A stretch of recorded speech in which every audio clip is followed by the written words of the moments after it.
glad you're tuned in because this is going to be an excellent show. I have two phenomenal guests you'll get to meet in just a moment. But first, let me just kind of set it up for you. We've been talking for the last few weeks about sports, about women's basketball, and specifically about Caitlin Clark and Iowa. Well, we know now, because I'm recording this after the championship, we know now that South Carolina defeated Iowa in the championship game, completing that undefeated season. Of course, I was rooting for Caitlin Clark in Iowa, but I got to hand it to Dawn Staley and her team. They played hard. They played Caitlin Clark properly. They utilized the inside game of Camila Cardoso. They deserve the championship, so they have it. Disappointed, but hey, what an amazing time for women's sports. I have never heard so many people, guys, really diving into this tournament. I didn't hear much about the men's tournament throughout. Not a disrespect to the guys at all, but a lot of people were zoned in on women's basketball. And that's a good thing, no matter who ended up being the champion, right? But I'm not going to, I'm not going to ignore the guys. I'm just not saying anything about the winner yet because as I'm recording this, the gentlemen have not played their game yet. That will come tonight. And I can predict this. The winner will either be Purdue or UConn. That was not a tough prediction, of course. Those are the only two teams left standing, right? So let me tell you a little bit about our guests. I have on the show Jason Romano. He is formerly of ESPN. I'll tell you a little bit more about him and what he's doing now in a moment. And then also I have Chris Romano. Now you have heard me talk about my sports background. You've heard me say that I coached, and you've heard me mention that I had a male assistant coach who knew and knows much more than I do about the game of basketball. And so our teams would not, over the years, would not have had the success we had without Chris Romano, right? It takes someone secure as a head coach to have someone who is your assistant coach who knows so much more. And Chris Romano did, and he does. And so both of these guys, they're brothers. Both of them are going to be here today, and they're going to talk to us about sports, about women's basketball, where we are, where we were, and where they see us going. All right, so you're going to enjoy that. Let me tell you a little bit about them. First of all, there's Jason Romano. He is an author, a speaker, a media professional with over 25 years of broadcasting and multimedia production experience. He is the director of media with Sports Spectrum and the host of the popular Sports Spectrum podcast. For 17 years, he was an Emmy award-winning producer and senior manager at ESPN. He has created and produced content for shows such as Sports Center, NFL Live, Mike and Mike in the Morning, Sunday NFL Countdown, College Game Day, Outside the Lines, and Major League Baseball's All-Star Game, and many more. He's been featured in multiple local and national media outlets and platforms, and he's here with us today. And then there's Chris Romano, his brother, my friend, actually Dr. Chris Romano. He was born and raised in Ravenna, New York, where he excelled as a three-sport athlete. His passion for sports led him to coach high school football and both boys and girls basketball. His love for sports is only matched by his love for Jesus and his family.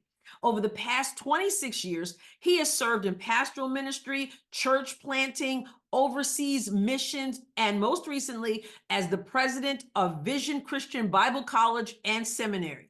Chris has been happily married to his high school sweetheart and my friend, Tara, for 25 years. Together, they have 5 wonderful children and 3 grandchildren, and they have 1 grandchild coming in May. And so they're going to share with us their expertise, their experience. They are top-notch guys, and I am absolutely thrilled to have them on the show. And before I let you meet them, let me say too that I am in the line of the total eclipse.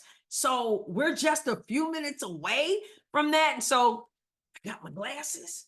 So what a great day. We've got a total eclipse, and then we've got the Romano brothers. Can't script it better than that. All right, you ready? Here we go.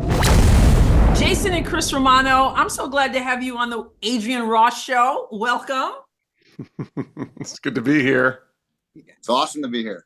Yeah, I'm so excited. And I've already told those who are listening and those who are watching how phenomenal you two are, and that they're in for a treat. See, we've been talking about sports for the last few weeks on the show. We specifically targeting women's basketball in particular, because I personally feel like this is an exciting time for women's sports.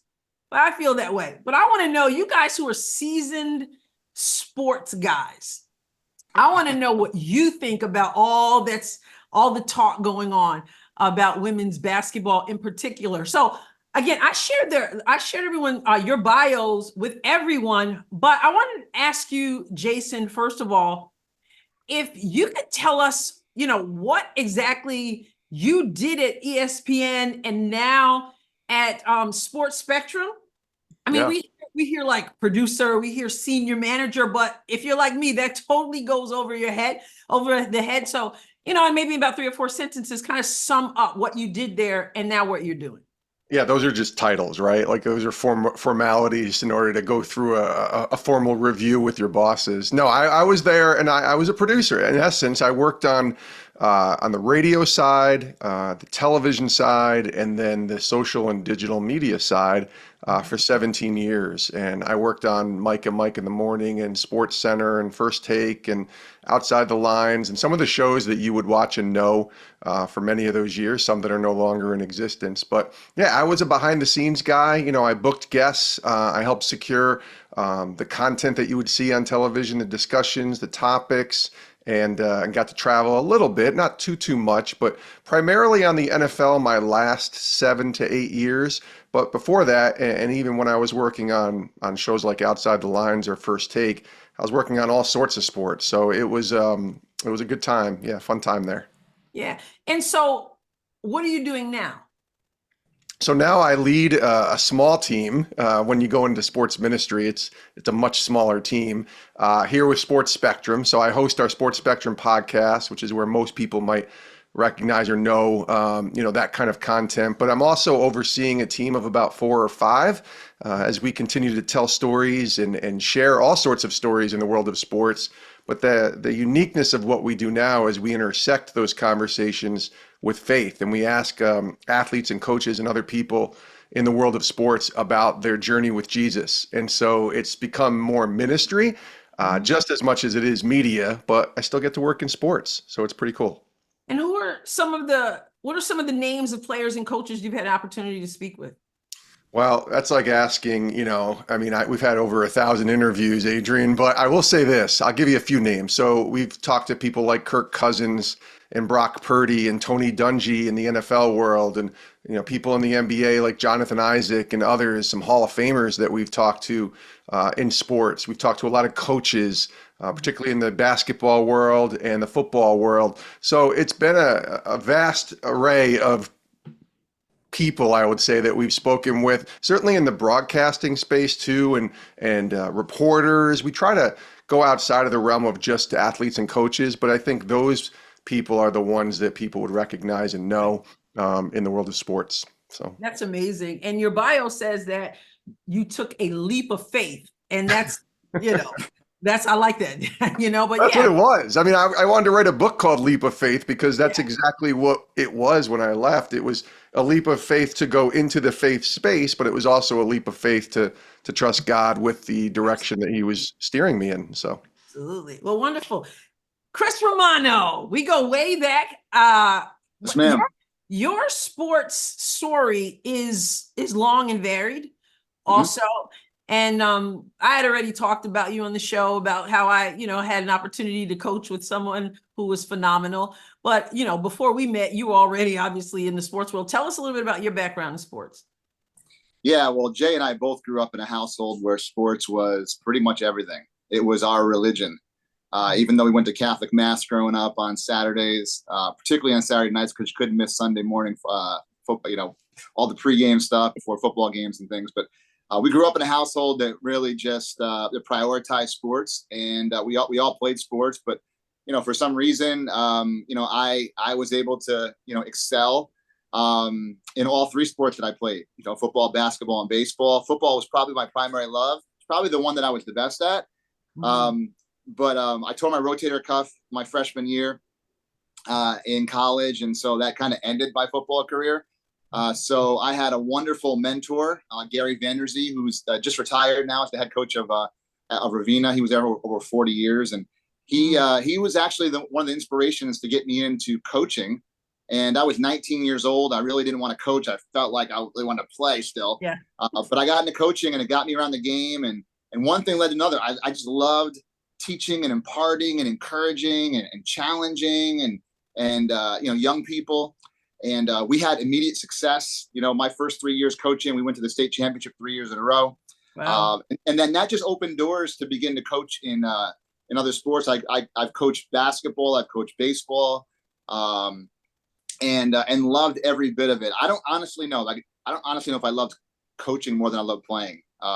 They both really are strong affections for me. So yes, and you've had the opportunity to coach both guys and gals. Yeah, and that'll come into play in our conversation today. Sure. Before we go too far into that, you catch the? I've already said this. We're recording this the day after the women's national championship. You guys catch that championship. I'd like to know what your thoughts were going into the game. You got South Carolina, undefeated, Dawn Staley, a legend, and then you've got this sensation in Caitlin Clark in Iowa. What were your thoughts going in, and what are your observations about the game and how it ended up playing out? However you want to take that, Romano, you can start there. Yeah, well, we're both Romanos, but I know you. You know what? See, I knew she was talking about you, though, Chris. I told myself that I was going to have to say which Romano I was talking to. I have a habit of calling you just Romano. All good. Dr. Chris Romano. What were your thoughts about the game? Yeah, going in, first of all, the Final Four itself was incredible. The UConn-Iowa game was just sensational. And I know there was some controversy there at the end, and probably rightly so. But we'll get into that. I know, yeah. So I expected South Carolina to win. I thought they had the better team, all-around team. But I was hoping Iowa's going to win, just for Caitlin Clark. I think she's just become such an incredible story, not just in women's sports, but really in all sports. And I think that's one of the things that made her so special was she just transcends. I think she transcends women's basketball and women's sports in general. But yeah, the game played out kind of how I thought it was gonna. She was hot really early. Obviously, I think she had 18 points in the first quarter. It kind of looked like she might do it. But South Carolina's defense in particular wore them down, and their size wore them down. And what a team that they have. I mean, the last couple of years, undefeated. And then obviously they actually closed the deal this year. So yeah. Okay. What about you, Jason? What do you think? I was really intrigued by the hype around it, which was really cool to watch. And obviously I watched the game, and you watch the intricacies of, ebbs and flows of a team, the way Iowa started, I think they were up 19-8, and Clark's hitting shots from the logo, and everybody's going crazy, and then it kind of settles in. But not just from a basketball perspective, but from just an outsider looking in kind of perspective. I'll say this: I was watching the championship game at the Phoenix airport. I was in Phoenix, Arizona this past weekend, home of the NCAA men's Final Four, and it was fat. I mean, there were lines at the bars and at the restaurants at the airport to get in to sit and watch that game, because it started at noon Phoenix time. And I knew, like, there's a buzz around this. I went and got a hamburger because I wasn't going to stand in line, right? So I went and got a hamburger, and I'm sitting there and I'm watching the game on my phone, and I'm looking over, and two people are watching the games on their phone. So you could just see, like, that alone tells me that the interest in this game, yeah, it was just awesome to see. That's not something I've ever seen before. I followed women's basketball pretty closely, I would say, over the past decade or two, having lived in Connecticut and still live in Connecticut. It's really the number one until this year, maybe the last couple years. It's the number one sport in this state is UConn women's college basketball because they've won for so many years. So you pay attention just from that perspective. But this year's been a lot different. And it really started with the championship last year when Caitlin Clark was in there against LSU and you saw what happened with her and Angel Reese and everything. But this year, you could start to see that people were tuning into a regular season women's college basketball game in February because Caitlin Clark was playing, and they were really tuned in by it. And you can follow on social media and see people tweeting about it. So the interest was really fascinating to me. I was with a group of guys and gals on last Friday night, watching the Final Four games, and we watched that UConn Iowa State game or Iowa game, I should say, with a lot of interest. And, the way it ended, Chris referred to, but I love it. Like, to me, and Caitlin Clark, this may be a completely different topic, that you're going to go down the road on here, but this reminds me of 2015, 2014, when Stephen Curry started to do his thing in the NBA. And it changed the landscape of the way the game was played, and it changed the landscape of fans and of kids showing an interest. I'm seeing this now with women's college hoops because of Caitlin Clark, and certainly now that Caitlin Clark has kind of become front and center, you see these other players that she's playing against that are also starting to take shape, and you're watching these young players like Paige and Juju and Hannah Hidalgo and all these players, and you're like, okay, there's some real talent here, which has been there for a while, but it took like a Caitlin Clark to come to women's hoops the way Stephen Curry did, a decade or two ago, to really, I think, captivate all of us. It's been awesome to watch. It has been, and I wasn't going to go there yet, but I'm going to go there now since you're there. I want to know why. Now, I've watched, I didn't play in college. I got scared, but I played in high school. I coached, obviously. I followed the game. I followed the WNBA. I haven't, and I'm a Lady Vols fan, so I miss Coach Pat Cummins and all that, right? Which is why I don't like UConn, because that rivalry is intense. Oh yeah, I've seen some great players. I've seen Cheryl Swoops, and I've seen Lisa Leslie, Shamika Holtz-Claw. I've seen these. We could go on, and many of them have been phenomenal, I think, and you might be able to name some more. But what is the difference now? Because there is. I've never seen like guys fighting on Twitter over this Caitlin Clark whole thing. I mean, it's like intense, Well, I have a thought, and I know that I'm a little biased with this one, because I'm a Laker fan and I'm actually a Kobe fan. Always will be. Yeah. I think Kobe had a lot to do with it, and Kobe was in the undercurrent.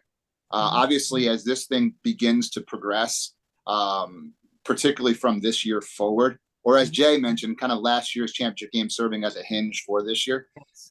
Kobe had so much to do because Kobe was he championed women's basketball, and it wasn't just about his daughter.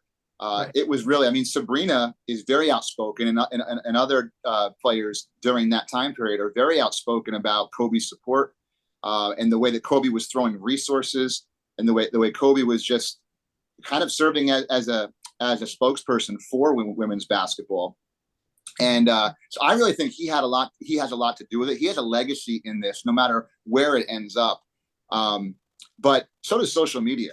And I don't know if Jay will speak to that, or if that's something that even he was considering, but I think social media is a big thing too. And so obviously in the era that preceded this, or the era that you grew up in, or even when we were coaching together, which for me was sort of my introduction to women's basketball. Man, I had heard of Cheryl Miller. I'd heard of some of these players, but it wasn't really till I started getting around you and hearing about your love for the Houston Comets and Cynthia Cooper and Tina Thompson, that whole, right?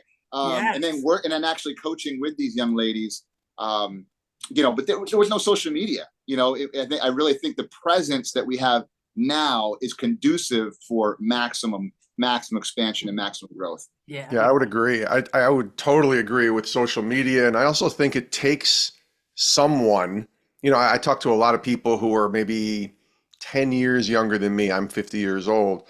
And they'll talk about Allen Iverson and how he transcended the game for them at that stage 20 plus years ago. Yeah. And then you'll talk to the guys who are 30 and under, or even the teens or the young people. I mean, I'm a part of our Upward Basketball League, so I see kids ages 6, 7, and 8 playing basketball, and they're wearing Curry's, the Steph Curry sneaker, the Under Armour. And so Steph was that guy 10, 15 years ago who's still that guy now, which is kind of crazy to think about how he's still doing it. And I think for the women, I mean, Diana Taurasi and Sue Bird were two that come to my mind, and that's 20 years ago as well. And to me, Diana Taurasi, I mean, Caitlin Clark, she's got a ways to go to catch up to Diana Taurasi, who I always said she to me looked like one of the greatest players I've ever seen, men or women. When I watched, you got to be careful, Jay. She's UConn. You got to be careful. I understand. And Sue Bird too. I mean, I understand. But remember the state that I live in here. I know, right? But when you take a Caitlin Clark and you bring her into the fold, I think you got like this. I don't know why it's the perfect timing, but it's just the perfect timing. It's social media. It's LeBron tweeting about the game. It's all of these things. It's it's a transcendent superstar that is playing in many ways like Steph Curry in the way that she plays. In fact, I have never talked to Caitlin Clark, but I would venture to say one of her influences has to be Steph. If you watch the way she plays, it's very much in the mold of the way he plays, right? It's just we haven't seen that from a woman before in the WNBA in this modern day, in college basketball in this modern age of where we are with sports, where everything is about, clicks and highlights and all this. Like she's doing that. Like yesterday, all I saw on Twitter was her 40-footer from the logo in the first half or the first quarter, it might have even been, of the championship game. Right. And that's but people are seeing that. And what I love is, we might get into this later too, Chris having 3 daughters, myself having a daughter. When you have a daughter, and I watched my daughter come through the high school ranks and be a co-captain in volleyball and softball and play for state titles as well. It changed my view of women's sports because now you have one of your own that's playing. And so I watch these kids. The one thing that bothers me, and it will always bother me with college sports though, is we take it so seriously. Like we're yelling and screaming. And like you said, people are jabbing on Twitter and they're 20-year-old kids. And I see my daughter, I'm like, she's 19, almost 20. If I had all these screaming fans yelling and screaming at her because she made a mistake or did something, I don't know. I just don't think it's fair in some cases to be screaming and yelling at someone who's 21 years old because they didn't score enough baskets for my team to win. So I think we take it a little too seriously. We forget how young they are. They're so young. Yeah. They're so young. Even in their life decision, that conversation came up, I think, regarding Angel Reese in the post game, and she was so, emotional and all that. And someone was saying, we have to kind of remember that they're young ladies and they're young. They're so young. Yeah, she's 22 years old. And listen, is some of that brought upon them because they're playing on gigantic stages because of the NIL and the money and all this other stuff? Yeah. Sure. But remembering that they're 22 or 21 or 20 and just not going so crazy over, that it's really interesting because I've been to college campuses and you watch 60-year-old alumni screaming and yelling at, their teams doing well or not doing well. And I'm thinking, man, they're looking at kids that are my daughter's age and screaming. Yeah. I love the passion, but we can take it a little overboard. Yeah, we get caught up in it. Search engines should be a place for you to discover the world and make your own decisions about what you find. That's why Luxel is improving your access to information. The new search engine eliminates search engine bias that gets in the way of your searches. You can filter results to lean right or left, and from there you can sort it by Luxel's algorithm, alphabetically, and by freshness. Plus, there is no price for privacy. Luxel is free and doesn't track you or sell your data. So check out Luxel, that's LUXXLE.com, and take control of your searches. Chris, You commented on and so did you, Jason, on the controversy of that Final Four game, UConn, of course. Yeah. And I heard some people commenting that it's a fix. The call wasn't a good call. What do you think? I think it was a foul. So you say it was a foul? I think it was a foul. Yeah, sure. I think my perception is very similar to the Super Bowl 2 years ago, which I was very biased against because Eagles lost on a call to the Chiefs, which it was a penalty.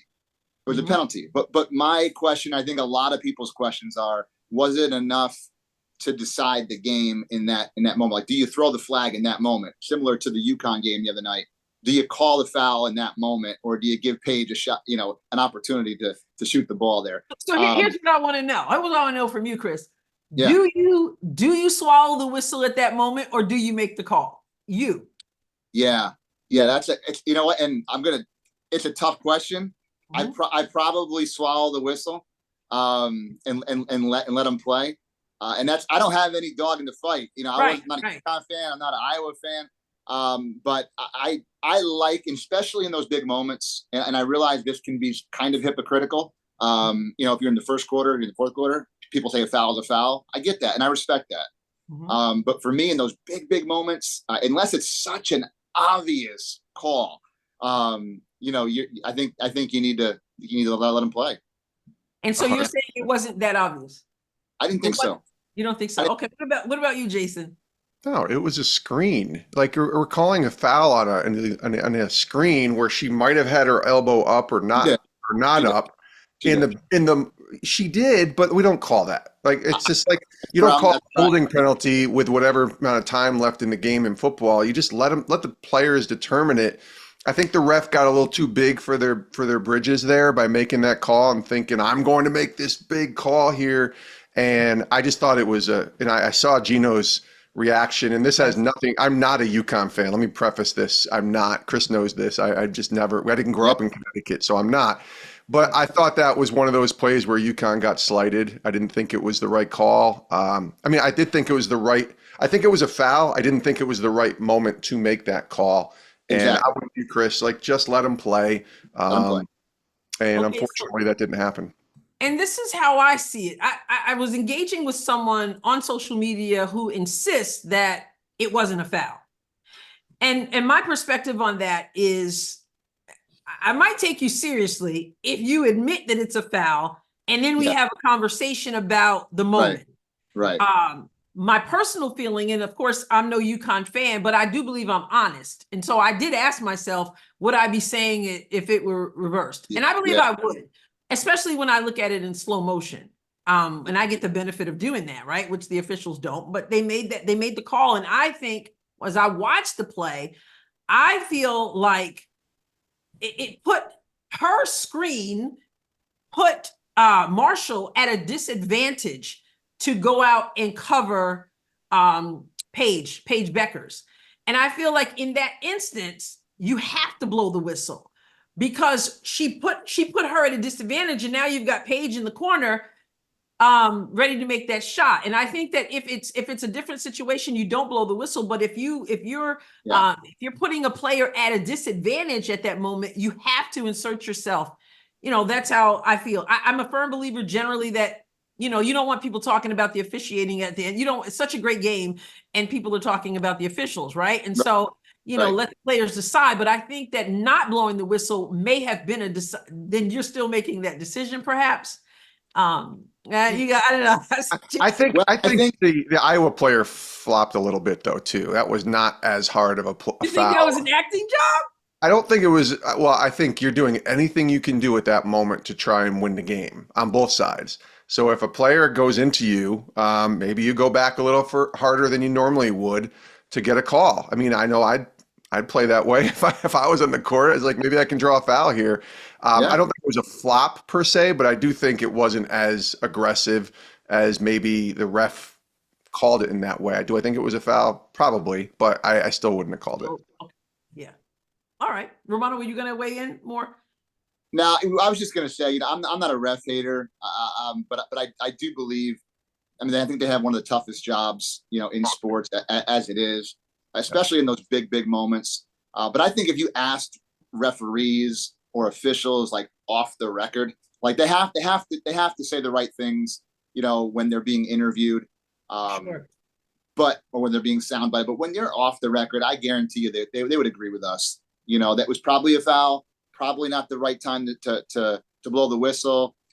Let's see if Paige can hit the shot and determine the outcome. Things that happened at that point, like you would have liked to see what would have happened if, what would happen if they didn't make that call, if this didn't happen. I mean, I've talked to a lot of referees and they don't want to be the center of attention in games at all. They want to be, they want it. It's the best game when nobody's talking about them. They have their. Yeah. Yep. They should be Well said. seen and not heard or something like that, right? Yeah.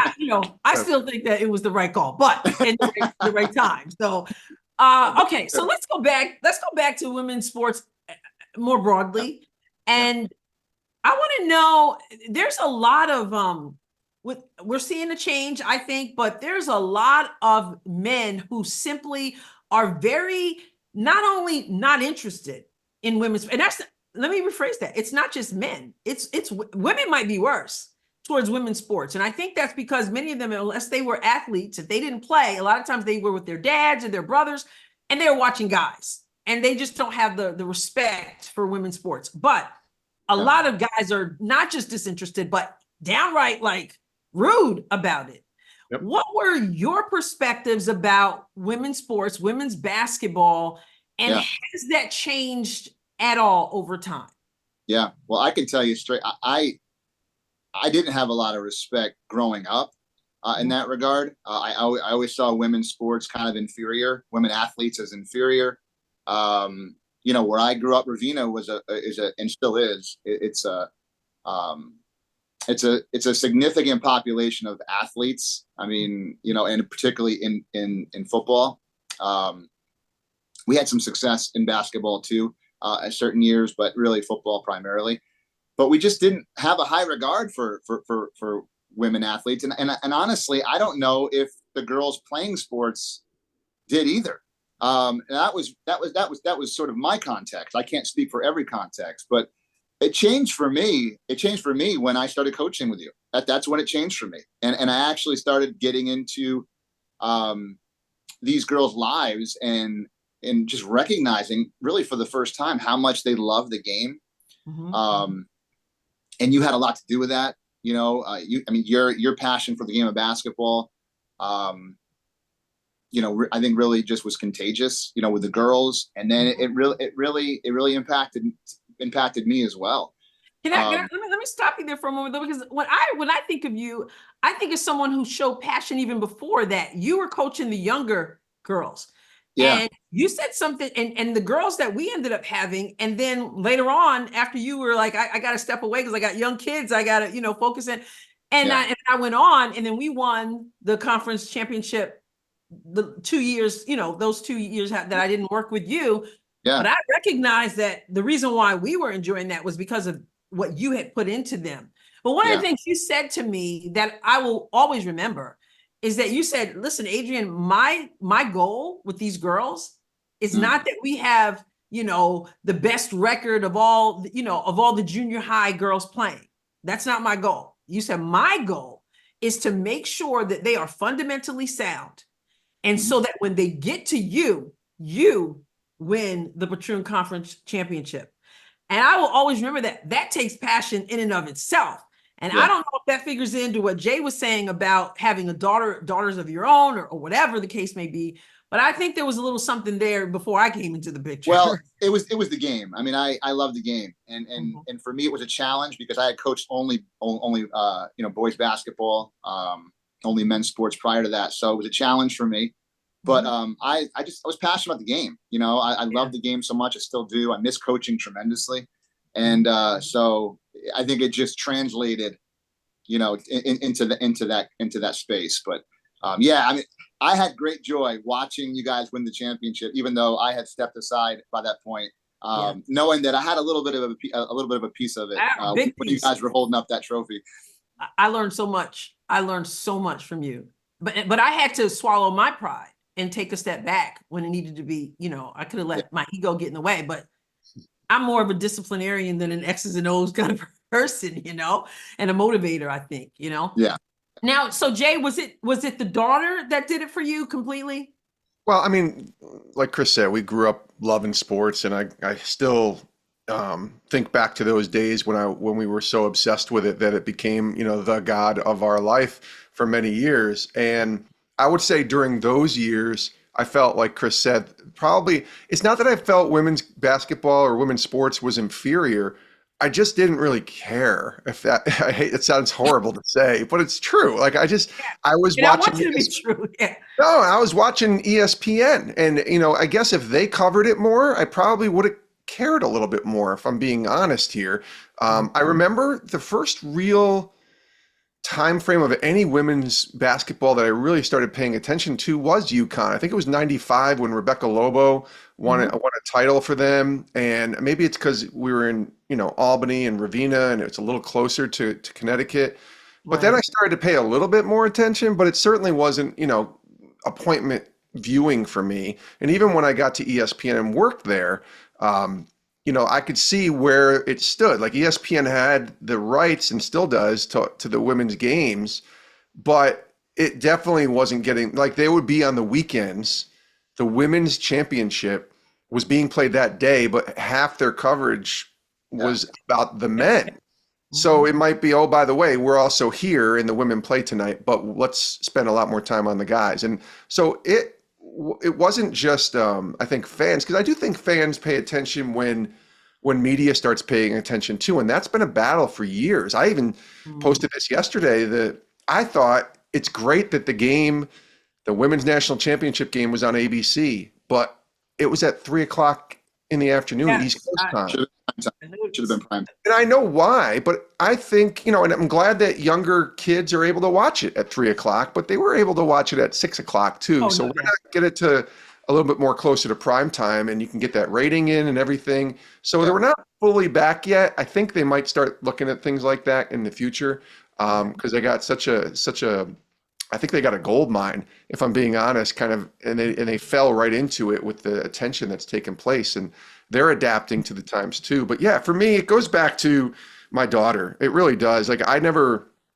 coached kids, girls. I never really were involved in girls sports at all until my kid wanted to play. And suddenly I'm involved coaching her and watching her play basketball when she's 7, 8, 9 years old, watching her begin to want to play softball and volleyball. And I'll tell you now, like we featured in our magazine a year ago, the Oklahoma softball team on our cover. And we went and talked to that women's softball team and featured them. And that probably doesn't happen, if I'm being honest, if I don't have a daughter who played softball, because I can appreciate that sport now and I can see the talent level and what goes in and the strategy and all this stuff. And I can see how volleyball, I mean, my wife and I, we watched the National Volleyball Championships for the NAIA and the NCAA this year. We had to search for them and try to find them. But when we found them, my wife's just as much into it as I am. And when I watch it now, I have a greater appreciation. And so I'm excited for women's sports. And, if it takes me having a daughter to kind of wake my eyes up, because I'm a 50-year-old white dude who watched the NBA and watched Major League Baseball and watched, the NFL in the 80s and 90s, I'm all for it. And I'm just so happy because my daughter is probably going to have kids someday, maybe a daughter. I'm hoping for all sons, but we'll talk that down the road. Yeah. But maybe a daughter, and if she has a daughter, I want that daughter, my granddaughter, which Chris has, to be able to play sports and thrive in a way that that we didn't see our kids or even us being able to watch and have happen. Yeah. So let's look into the future though, because Caitlin Clark is she's done. She's the April 15th is the WNBA draft. She's projected to go first. Yeah. I noticed that the Coach Bluder, said in the post-game press conference, yes, Caitlin Clark is amazing, but I hope people will stick with us, even though Caitlin Clark moves on. Yeah. Is this a fad? I mean, I know it's hard to tell, but what do you think? Are we on the map by we, I mean women's basketball, is it on the map, or is this some kind of passing thing? And Yeah. if how do we maintain it if it seems to be fleeting? Yeah, I think it's I don't think it's going to go back. I don't think it can go back. One of the things that stood out to me was the NBA All-Star game. When Steph and Sabrina, had that, one-on-one, 3-point shooting contest, and Sabrina held her own. I mean, Sabrina can shoot. I mean, I know Sabrina might not be Caitlin Clark, in terms of but I'll tell you what, I'll take Sabrina any day. And now she's got a shoe, the Sabrina ones that are being worn by NBA players. Wow. Which is tremendous. Yeah. And I'm not talking about a few NBA players. And there's been other athletes, women basketball players who have had shoe deals. But she has NBA stars who are wearing her shoe. Yeah, that's amazing. And they basically categorize, like, there's not men's shoes or women's shoes. This is a basketball shoe. And so I don't see how we can go back. And I've always been sort of objective about, like, okay, every sport, it's all about players. I mean, it really is. When you think about the NFL, you think about the players. The players are always what bring the viewing. They're the ones who pack the stands. It's not coaches, although there's tremendous coaches. It's players. And I think that in in women's college basketball, there are some superstar players. I mean, some of them, like Juju, are freshmen. Who will carry Caitlin's torch. And I think one of the advantages that women's college basketball in particular has is the longevity of these players staying in school. They have to stay at least 3 years. So you kind of build a legacy. You can build something that's going to last, within your own program. And that's what draws fans. I mean, that's, Caitlin Clark leaves last year and doesn't have this year. I mean, does she have the same impact? I don't know. But I don't see any scenario where we're going to go backwards. I think it's only going to go forwards. I think it's only going to get bigger and better. And I'm all for it. I'm all in. Yeah. You agree, Jason? Yeah, I do. I just harken back to the last few days where I was with a ton of people at the men's Final Four in Phoenix. And I got to be honest with you, at least half the conversations that I had were about the women's game and Caitlin Clark. They weren't even about the men. And there was a lot of questions and discussions about the men's side too, but to have the women and the men being in the same realm together in discussion from people who are high up in the men's side of things is exciting and very cool to see. And I think it's only going to go forward. Obviously, what I think is you're going to see now is, and this is, maybe, I don't know, it's sort of, people are going to start caring again. Like, I think people, and they got to care. And when I say people, I mean fans for sure. But I mean, to make this more than a niche sport and to have it be a sort of global sport, a wide net of fans that are watching, which is what we've seen the last few days here. Yeah. That's where I think ESPN and CBS and Fox and Bleacher and Barstool and Sports Spectrum or whoever else you want to include in that, they all have to start paying attention too.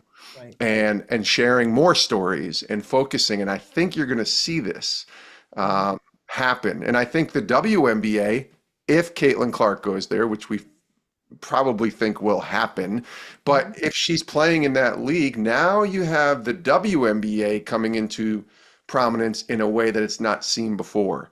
And it's been around for 20 plus years, 2 decades plus. And so it doesn't, and this is good for basketball, right? Like, we saw Steph do this in college first, and we were like, wow, who's this kid from Davidson who's doing this thing in March Madness and shooting all these threes? That can't transfer to the NBA, could it? And suddenly, not only did it transfer, it changed the way the NBA is played, and teams are shooting 43s a game now, which is just insane. Wow. Caitlin Clark might help transfer or transform the way that women's college basketball is played, take it to the WNBA, and have these next wave of kids that are coming in start to emulate her a little bit more. And now you have something that fans are interested in. You have something that the media hopefully will buy into. And then you also have these kids that are coming up that are going to watch these young ladies do their thing and say, I want to be I want to be just like her. You know what'll be interesting too, and this is probably a whole other topic, which I'll be brief on, but was just listening over the weekend to some of the current and former WNBA players who are and were tremendous. They were tremendous in college, are tremendous in the WNBA. I saw an interview with Sue Bird and Diana Taurasi, and they were kind of cold towards Caitlin Clark. I mean, they couldn't deny talent and what she's accomplished, obviously, but it was basically kind of like a wait and see approach to her success in the WNBA. I mean, she's already being kind of crowned as, the LeBron, when LeBron came in, or when Kobe came in, or Jordan, and all those. And they're kind of like, wait a minute, we're not going to throw flowers yet. You got to earn your stripes. It'll be interesting to see the tension that's navigated with that because of what women's basketball is becoming now. And yet, I think some of them have a little bit of resentment towards. Well, that's like the old school legend saying, get off my lawn, or, the old guy saying, get off my lawn, kids, and the old school legend saying they weren't as good as we were in our day. But I hope there's a debate between Diana Taurasi and Caitlin Clark someday, and who's the greatest women's player of all time. I hope that happens. It'd be amazing. Here's where the guys have more leeway to sort of be like, hey, you got to earn your way. We need the Caitlin Clarks. We're trying to get on the map. So that was something Sage Steele put out a tweet about this, this resentment, it's ridiculous. I was glad to see Magic Johnson, give his and LeBron too. To Caitlin Clark. That's huge. Yeah, huge. And of course, Dawn Staley said, had wonderful things to say, but there is some jealousy there for various reasons. And I've been covering that on the podcast. I won't get into that. I won't get into that now, but I think there's some various reasons for that. But I do hope, but she has to prove herself, of course, but I hope that she's welcoming because she's good for the game. I appreciate the Adrienne Ross Show audience, and I wish nothing but the best for you. But hey, sometimes things happen, and sometimes things happen with our vehicles. And sometimes that includes our transmission. So if you think something is wrong with your transmission, you need to go to DL Transmissions. It is the area's premier transmission repair facility. Check this out. They offer a free transmission inspection. So if you think your vehicle is not working right, call them today at 573-334-8726 or just stop by the shop at 783 South Kings Highway in Cape Girardeau. DL Transmissions is your best choice for quality transmission repair. Go check them out. My friends will take good care of you there. Guardians of Liberty meets every Tuesday at 5 o'clock p.m. at Delmonico's in Jackson. And April 9th, it's the start of a 5-part series. Do you remember about 10 years ago, the controversy out west regarding the standoff at the Bundy Ranch? Well, these videos are going to tell you the rest of the story. April 9th is part 1. And then there will be a break from that. And on April 16th, you're going to get to hear from Judge Frank Miller, Cape Division III Associate Circle. My role in Division III Associate Circuit Court is the topic. Don't forget, Guardians of Liberty, every Tuesday, 5 o'clock p.m. at Delmonico's. Ice Cube has a league, men's 3-on-3 league called the Big Three. Okay? Big Three. And, the Big Three. And he offered Caitlin Clark $5 million, I believe, to play on the league. What's up with that? Serious or not serious? And what are your thoughts about it? Chris, I'll defer to Jay first. And they laugh. All right, I'll jump in. I thought it was genius. It's a marketing move more than anything, right? It's $5 million, and I was like, that's a lot of money. What does she make as a WNBA player? And I went and looked, and it's not even 6 figures, if I'm not mistaken. I think the rookie comes in at 76,000. Wow. But right now, she'll make a lot more money. She might be able to do, she might be able to negotiate that, and of course, she's got endorsements and stuff. But yeah, it's not a lot of money. You're playing for the love of the game. Totally. Now, she might not reach 5 million with all her endorsements. Actually, she might. When I say that out loud, maybe she will. But I was talking about this weekend. I really think she should at least consider it, and I say that because.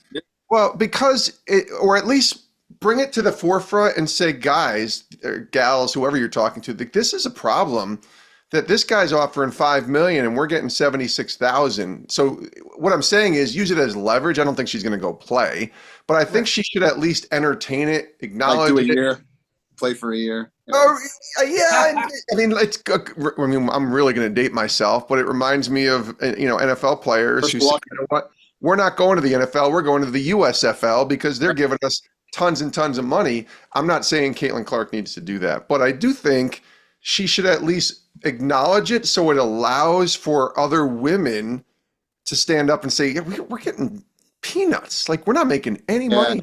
So see, I disagree. I think she needs to go right to the WNBA.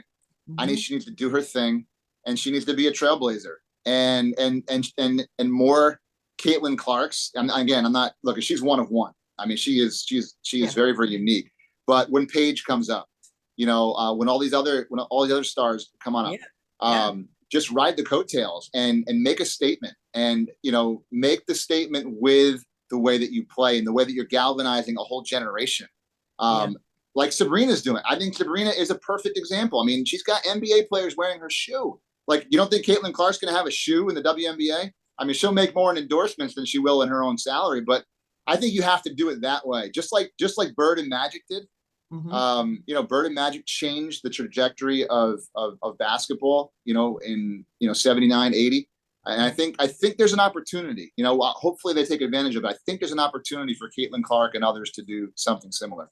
Yeah, because Sabrina's great and she's awesome, but she hasn't transcended and changed the WNBA to become more popular. I'll just say that. Like, she's awesome. And I think the NBA players and her peers love her. And the fact that she's got a sneaker being worn by NBA players is incredible. So there is some groundbreaking, transcending things happening, but I don't think it's bringing more fans to watch the WNBA. Caitlin Clark's going to do that. I promise you, every game on the road that she plays is going to be appointment television or appointment. It's going to be sold out. I guarantee it. So, and that'll be a lot of fun to watch. And I do think she's going to go to the WNBA too. Yeah. I just think for leverage purposes, because it's so ridiculous, $5 million. What is the WNBA? Like, there's got to be some sort of something that allows for these players to not just make $75,000 a year. Like, that minimum should be way higher because they're professional players at the highest level. Right. The minimum salary in the NBA has got to be close to $1 million a year. Don't you think, and Adrienne, don't you think that, like, when you have a Final Four where, name the two best players in the Final Four on the men's side, and then name the two on the women's side, 2 to 3 to 4, like, I mean, most people can't name, Zach Edey, or Donovan Clean. Most people around the country can't, but they all know Caitlin Clark. They all know Paige Beckers. They all knew who Angel Reese was. Now they all know who Camila Cardosa is. I mean, like, these people. And I mean, it's just, I think the more that this takes place, the more that you're not going to have, it'll translate and it'll speak for itself. Well, totally. as we wind down, I want to make a point, I guess a cultural point. I hate to call it a political point because it shouldn't really be political, but I get concerned though when we start talking about having women play against men, because that becomes this whole, I'm one to say a woman can compete with a man. You go out to the court. I've beaten some guys on the court, but that's not collegiate. That's not professional. That's not some 6'7" dude night in and night out.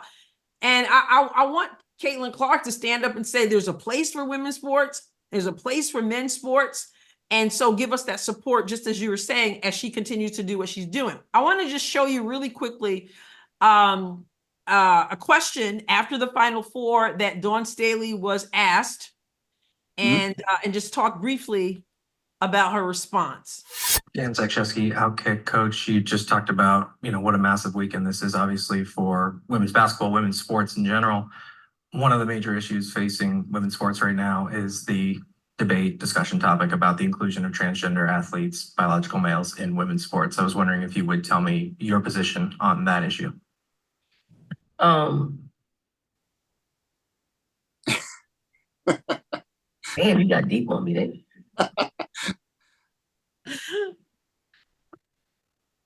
I I'm under the opinion of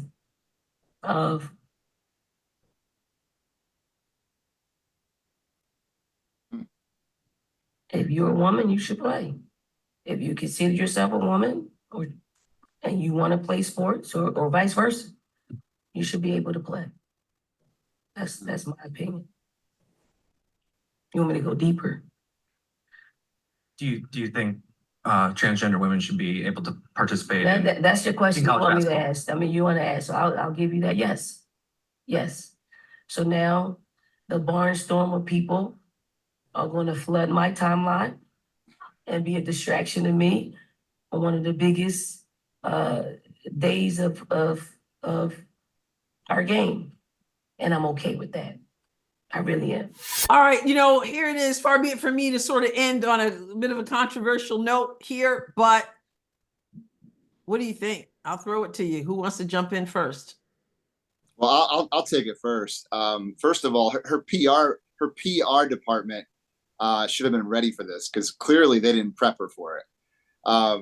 Yes, the way that she answered and paused was clear. You could tell she was completely thrown off guard. And I don't know Dawn Staley. I know at the end of the game, when they won the championship, she was giving praise to Christ and her Lord and Savior. And that's, look, I don't know her. I don't know her faith background and all that. So we'll just leave that there. But I don't even know if she believed what she said, to be honest with you. Because she basically, talked out of both sides of her mouth when she said, yeah, I think they should let, if she considers herself a woman, if she's a woman, if she considers herself a woman, which is sort of hypocritical there, but that's a tough spot for her to be in, in that space. She probably would have been best served at maybe just, denying the question, at least there, and especially in that moment. She's got other things to think about. So anyway, that's the first piece. The second piece I would say is I completely disagree with her. For a lot of reasons. Some of that obviously is my theological background, my faith background, which you guys both of you know very well. But if you're a biological male, regardless of what you consider yourself or call yourself, you should not be participating in women's sports. I think it goes against Title IX. And the reason why Title IX was even created. I mean, if you're going to do that, then you might as well just throw Title IX right out the window. Right. Why does it even exist? So I could go on this issue. I'm not going to. I'm gonna pass my brother now. So see what he has to say. Give me the baton, Chris. Yeah. I have a lot of thoughts on this, and I've had a lot of conversations with a lot of different people. Not as much on the record, but off the record about this topic. I think a lot of people are very scared to speak out about what they really believe. I think the majority of people in sports, particularly women's sports, would say something different than what Dawn Staley said. The majority of people, or at least think differently. Interesting. I don't know if they'd say it though. Okay, yeah, no, that's a good distinction. Yeah. And I think Dawn Staley, if you watch the way that she paused there, clearly you're right, Chris. She was not prepared for that question. On a personal note, from a media perspective, and that guy who asked that question, Dan, I used to work with him. Mike and Mike at ESPN. It's very funny to think about. This is many years ago, 8 years ago. Yeah. But I know his wife really well too. Used to work with her at ESPN. I don't like the question in that setting personally. I'm not against I'm not against having that discussion. I don't like that question in that setting because I know exactly what Dan is doing. And he's doing exactly what happened. Like whatever the response from Dawn Staley was going to be, it was going to cause a reaction from, if you want to say one side or the other. It was going to, which is the whole point of why you asked the question, for clicks, for attention. So that is that part of it. Her answer, I think, said a lot about what she was. The fact that she really didn't know or have an answer prepared. We were talking about this yesterday with some friends that I was with in Phoenix. The right response would have been, I appreciate your question. I do have a lot of thoughts on that. We're focusing on the Women's College Basketball Yeah, Championship right now. I'll yeah. be happy to talk to you about this another time, but right When now it's I'm over. just going to say that we're focusing on the game. But I appreciate your question, and I Yeah. would just leave it at that. She could have answered, but that's not Dawn Staley, which is kind of why I like Dawn Staley too. Is she's not afraid to just say what she thinks and say what Right. she wants. I mean, she spent 2 minutes talking about the Lord after they won the championship yesterday. So kudos to her for being bold in that regard too. Mhm. But my personal stance is very similar to Chris's. I mean, to me, it's the most common sense thing in the world that has become a debate, which is just mind-boggling to me, that we would even think that it was okay for a biological male. And if you want to transition to a female, whatever, that's fine. But you can't tell me that you're not created differently than biological females, and then just thrust them in and let them do their thing. Now, I will say this: I was doing some research today, and I saw that I think there's like 33 athletes in Division One that would be trans athletes playing in women's sports out of the whatever it is, hundreds of that's like over 100,000, I think was the number. So it's minuscule right now. It's like 0.5% or even less than that, 0.2%. But I did see a few people say this, and I kind of agree. This is where we need to start the conversation, though, and stop it now, because when you open up doors for opportunities, eventually that stuff can go down the road and start to escalate and snowball into a more dangerous place. I don't want my daughter playing softball Mhm. against a guy who wants to be a girl throwing a lot faster than a girl throws Yeah. or whatever. And I'm just using that as an example. I don't think that's fair, and I don't think that's in some cases safe either. Oh. And I've seen that in the small instances that we've seen that have been publicly out there with swimming and with I think we saw one recently with basketball. So it's just, but I'm not trying to be political or anything like that. It doesn't have to be a political issue. It's just common sense. And having a daughter, go back to that. Yeah.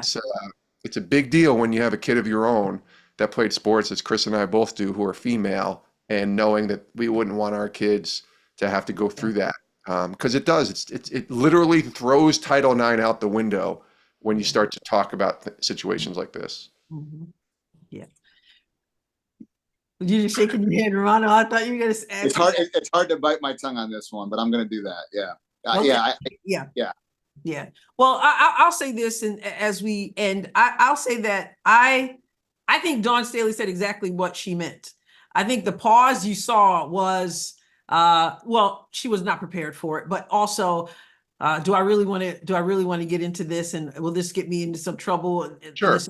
this important game coming up? But she says what she means, and I respect her legacy, but I don't generally agree with some of her worldview as I know it. 100%. Right. And so I think she meant it. And I think I thought it was a dangerous statement, not only dangerous for women who have to play against men. I mean, think of 6'7" Cardoso against a 6'7" guy. It's a whole different thing. And I thought about this before she even made those comments. When I thought about Caitlin Clark, I was just thinking about this recently. How many of those records would she now have if she were up against men? If she had to play against guys, I don't know that we would be talking about Caitlin Clark as we are. It's a hypothetical, but I think it's a valid question. And I mean, I don't mean to go back to Dawn Staley, but if that's what Dawn Staley truly believes, and she was a phenomenal player at Virginia in her own right? But would she have the same perspective if she was going against Michael Jordan during her college years, or she was going against somebody of that Charles caliber? Barkley? Yeah, exactly. Would she have had that perspective? I don't think so. So it is opening up a can of worms that must be closed if we're going to have equity, true equity in the game. Or don't have a women in the men's league. They all just go in there together. And I think her team, as well as other players, deserve someone who would advocate that they be allowed to play with other women and not have what they've accomplished be totally wiped out. And so, kind of ending on that note, but overall, I just want to say thank you, because our conversation has given not only insight from your own experience and from your observations, but also for the future and where we're headed. And I think it gives me hope, and I hope it gives other people hope as well for where we're going with this. So, Jason, though, I want you to tell people where they can find your work, because it's such important work, faith-based work in the sports arena. Yeah, it's sportspectrum.com is the website. And we have a magazine. Our podcast, the Sports Spectrum podcast that I host, is out there. We're releasing 3 episodes a week, and we want more women. I make it a point to try and interview as many women as possible, but we want more women on our Sports Spectrum podcast. So shout out to the ladies out there if they're listening. Send us some story ideas and some ideas of people to talk to. But yeah, we are, I'm just so proud of what we've been able to build and work with the last few years. And yeah, our website has all the content. That's probably the best place to go. And we have an app, a brand new app, Sports Spectrum app, coming this summer, which I'm really excited about. So I'm pumped. Yeah. Excellent. And I'll consider that your final word, Romano, your final word, even what you're doing, and maybe where people can keep up with what's going on with you as we end. Yeah. So currently Chris Romano. Chris Romano.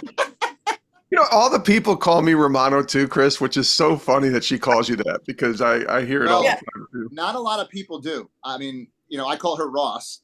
Yeah, exactly, right? Romano. So, but not a lot of people call me. I'm usually Rom, or I'm Pastor Chris. That's usually. Usually I do refer to you as Pastor Chris. Yeah, that's normally what I get. But I'm currently the president of Vision Christian Bible College and Seminary. You can check us out at vcbcs.org. And I'm so excited about what's happening within that space. We're really creating discipleship and equipping resources for not just college students, but really for any believer who wants to just grow, not only in their faith, in the Word of God, but really in their calling, in their ministry calling. And so we got things transitioning again in the Romano household, which will come down the pike here in a little bit. We're never stationary. We're never static. We're always moving. So you'll hear about that in the coming days too. All right, little suspense there. Jason and Chris, thank you so much. I really appreciate you taking your time. God bless you guys. Thanks, Adrienne. All right. Bye-bye. I'm thankful that you had an opportunity to meet the Romano brothers. Their experience, their insight has brought a lot to this conversation. And I'm thoroughly excited to hear men who know sports, who have daughters, but who have coached and who have played and love what is happening with women's sports. So great conversation. Please continue to support the Adrienne Ross Show. Go to YouTube if you're not there already at the Adrienne Ross Show. And if you are there already, also make sure you subscribe and turn your notifications on so that you don't miss anything. Also go to podcast platforms, subscribe there, leave a rating, leave a review. And of course, my Substack. I write, I don't just run my mouth. AdrienneRoss.substack.com. I would appreciate your subscription there. And don't forget, I'm a part of the BMG Network. That is the BMGnetwork.com. There are other podcasters there. You want to check them out also. All right, that's it for today. I'll catch you next time, God willing. God bless you abundantly.